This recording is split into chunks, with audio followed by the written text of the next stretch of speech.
আসসালামু আলাইকুম সবাইকে। সবাই কেমন আছেন? আশা করি ভালো আছেন। আমি আলহামদুলিল্লাহ অনেক ভালো আছি।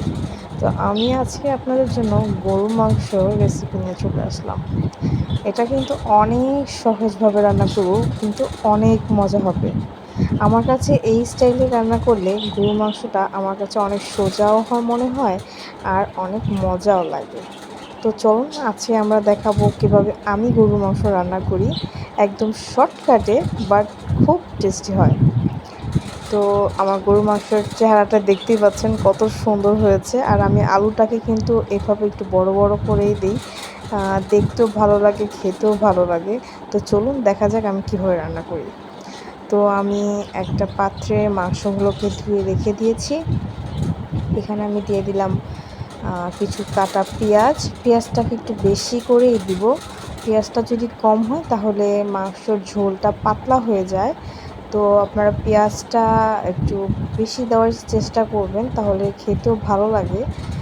আর এখানে কিন্তু গরুর মাংস প্রায় 1 কেজির মতো নিয়েছিলাম আমি। এখানে আমি এই পেঁয়াজ দিয়েছি। এরপর আমি এখানে দিয়ে দিব কিছু গরম মশলা, এলাচ, দারচিনি আর লং। আমার কাছে তেজপাতাটা ছিল না, সেজন্য আমি দেইনি। একটা এলাচকে আমি এভাবে ফেড়ে দিয়ে দিয়েছি যাতে স্মেলটা ভালো আসে। আর কিছু এলাচ দিয়ে দিলাম। এরপর দিয়ে দিব একটা দারচিনি। আপনাদের বাসায় যদি শুকনা মরিচ বা তেজপাতা থাকে আনাম দিয়ে দিবেন, তাহলে খেতে ভালো লাগে, দেখতেও ভালো লাগে, স্মেলটাও ভালো আসে। এখন আমি এখানে দিয়ে দিব ধনিয়া পাতা। এরপর দিয়ে দিব হলুদ গুঁড়া।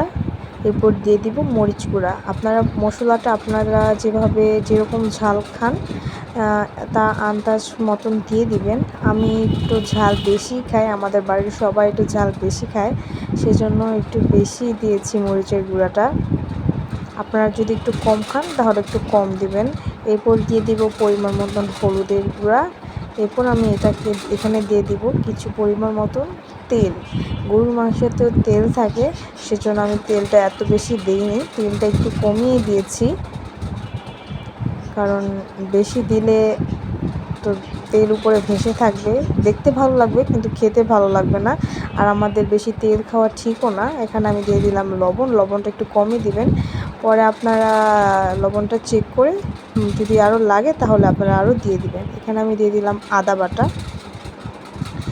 বাটাটা দিয়ে দিয়েছি 4-5 চামচের মতন ছিল এখানে আমাদের আদা বাটা। আমি আদা আর রসুন একসাথে ব্লেন্ড করে রেখে দিয়েছিলাম, সেটা আমি এখানে দিয়ে দিয়েছি। আপনাদের কাছে যদি জিরা বাটা থাকে তাহলে এখানে জিরা বাটাটাও অ্যাড করতে পারবেন। আমি এখানে জিরা বাটা না, জিরা ফাঁকিটা অ্যাড করব, তবে এখন না, রান্নাটা যখন শেষ হয়ে যাবে তখন আমি চুলাটা বন্ধ করে আমি এখানে অ্যাড করব জিরা গুঁড়াটা।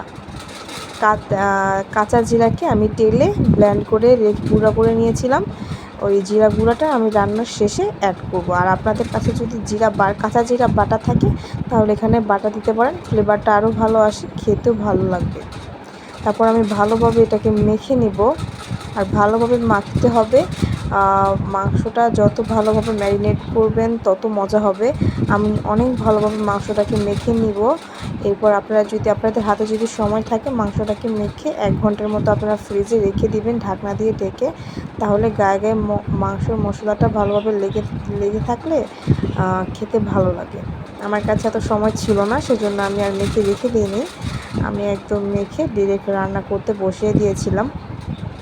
আপনারা দেখতেই পাচ্ছেন আমি ভালোভাবে মাংসটাকে আমি মেখে নিয়েছি। এখন মেখে নিয়ে এটার ভিতরে কিন্তু পানি নিব না, আমিও কষাবো মাংসকে। এখানে অল্প একটু হাত ধোয়া পরিমাণ পানি দিয়ে দিব, বেশি দিব না। শুধু হাত ধুয়ে আমার হাতে যে মশলাটা লেগে আছে সেই মশলাটাকে ধুয়ে আমি বাস ওই পানিটা দিয়ে আমি ঢেকে দেব। বেশি পানি দিলে আবার বেশি পানি উঠে যাবে, কারণ মাংস থেকে আমাদের অনেক পানি উঠবে। তো আমাদের পানিটা কম দিতে হবে। আর যদি আপনারা বলেন যে না, যে আমি একেবারে বসিয়ে দিব পানি দিয়ে, তাহলে আপনারা বেশি করে পানি দিয়ে তাহলে চুলার আঁচটাকে একদম কমিয়ে ঢেকে দিতে পারেন। আস্তে আস্তে মাংসটা হতে থাকবে, কিন্তু আমি মাংসটাকে কষাবো, সেজন্য আমি পানিটা একটু কমই দিয়েছি। এই যে আপনারা দেখেন আমি পানিটা একদম কম দিয়েছি, হাত ধোয়া পানি দিয়েছি। আর না, এরপর আমি মাংসটাকে একটু হালকা নাড়াচাড়া দিয়ে আমি এটাকে ঢাকনা দিয়ে ঢেকে দিব। আর এরপর আমি চুলার আঁচটাকে একটু বাড়িয়ে দিব, কারণ যেহেতু মাংসটা আমার এই মুহূর্তে ঠান্ডা, পাত্রটাও ঠান্ডা, সেজন্য আমি চুলাটাকে বাড়িয়ে দিব যাতে ভালোভাবে মাংসটা গরম হয়ে যায়। এরপর আমি এটাকে কমিয়ে দিব। একটু ঢাকনাটাকে আমি ঢেকে চুলাটা বাড়িয়ে দিয়েছিলাম। এই যে দেখেন একটু হালকা বলক এসে পড়েছে। আমরা ঢাকনাটা ঢেকে দিয়ে চুলা বাড়িয়ে আবার চলে যাবেন না, এখানে অপেক্ষা করবেন কিছুক্ষণ, যে পর্যন্ত মাংসটার পাত্রটা গরম না হয়ে যায়। এখানে দেখতেই পাচ্ছেন বলক এসে পড়েছে। এখন আমি মাংসটাকে নাড়া দিয়ে দিব, নাড়া দিয়ে আমি চুলাটাকে একটু মিডিয়াম আঁচে রেখে আবার ঢেকে দিব, যাতে মাংসের পানিটা একটু ভালোভাবে টানে। এরপর আমি এটাকে অনেক ভালোভাবে কষাবো। তো ভালোভাবে নাড়াচাড়া দিয়ে আমি এখন এটাকে ঢেকে দিব। আর ঢাকনাটাকে কম ওঠানোর চেষ্টা করবেন, যাতে ঢাকনাটা লাগানো থাকলে দমটা ভালোভাবে পাবে। এই তো এখন আমি চলে যাব। এই তো আমি আবার কিছুক্ষণ পর এসে আবার এটাকে একটু নাড়া দিলাম। বারবার ঢাকনাটা উঠাবেন না, তাহলে দমটা চলে যায়, মাংসটা সেদ্ধ হতে একটু সময় লাগবে। আর আমার কষা মাংস খুব পছন্দ, আমি মাংস কষানো দিয়ে ভাত দিয়ে খেতে ভালো লাগে আমার। দেখতে পাচ্ছেন পেঁয়াজগুলো এখনও কাঁচা রয়েছে। আমি এর ভিতর থেকে আমি একটু ভাত নিয়ে নিয়েছি আর একটু মাংস নিয়ে নিয়েছি। এটা আমি আর আমার হাজব্যান্ড খেতে খুব পছন্দ করি। অনেকেই পছন্দ করে না, আবার অনেকেই পছন্দ করে। এই যে দেখতে পাচ্ছেন চুলা আঁচটা মিডিয়াম আঁচে ছিল, পানিটা অল্প একটু টেনেছিল আর মাংসটা একটু আধা কাঁচা ছিল। আপনারা যারা পছন্দ করেন না তারা একবার হলেও এটা ট্রাই করে দেখবেন, খেতে খুব ভালো লাগে, খুব ভালো লাগে। একটু পেঁয়াজ কেটে নেবেন, একটু ভাত নেবেন, আর কষা মাংসটার থেকে ওই যে ঝোলটা উঠে মাংসর থেকে যে পানিটা উঠে ওইখান থেকে ভাতটা নিয়ে তরকারিটা নিয়ে একটু খেয়ে দেখবেন, খুব স্বাদ লাগে খেতে। এখন আমি এখানে দিয়ে দিলাম আস্ত কিছু আলু, কারণ আমার এভাবে আলু খেতে খুব ভালো লাগে। অনেকেই মাংসের ভিতরে তো স্বাভাবিক আপনারা সবাই আলু দিয়ে থাকেন, এইভাবে আলু দেওয়ার চেষ্টা করবেন, দেখতেও সুন্দর লাগে, খেতেও ভালো লাগে। আর পানিটা অনেকটা টেনে গিয়েছে। এখন আমি এটাকে ভালোভাবে নাড়া দিয়ে দিব, কারণ আলুটাকে আর মাংসটাকে আমি ভালোভাবে কষাবো, আর মাংসটা অনেকটা সেদ্ধ হয়ে গিয়েছিল। এখন আমি এটাকে আবার ঢেকে দিব, যে পর্যন্ত আমার পানিটা না কমে যায়। এটাকে এখন আমি আবার ঢেকে দিব, ঢেকে আমি আবার মিডিয়াম আঁচে রেখে দিব। একটু পরপর এসে এসে আমি এটাকে শুধু নাড়া দিব।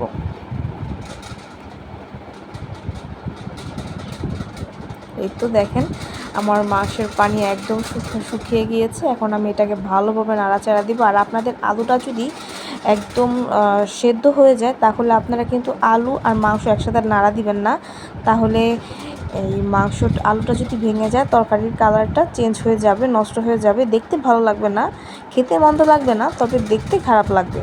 তো আপনারা কি করবেন, আলাদা একটা পাত্রে আলুটাকে উঠিয়ে নেবেন, এরপর আপনারা মাংসটাকে ভালোভাবে কষাবেন। আমি তা করিনি, কারণ আমার আলুটা আধা সেদ্ধ ছিল, সেজন্য আমি আলুটা সহকারেই আমি মাংসটাকে ভালোভাবে ভেজে নিয়েছিলাম।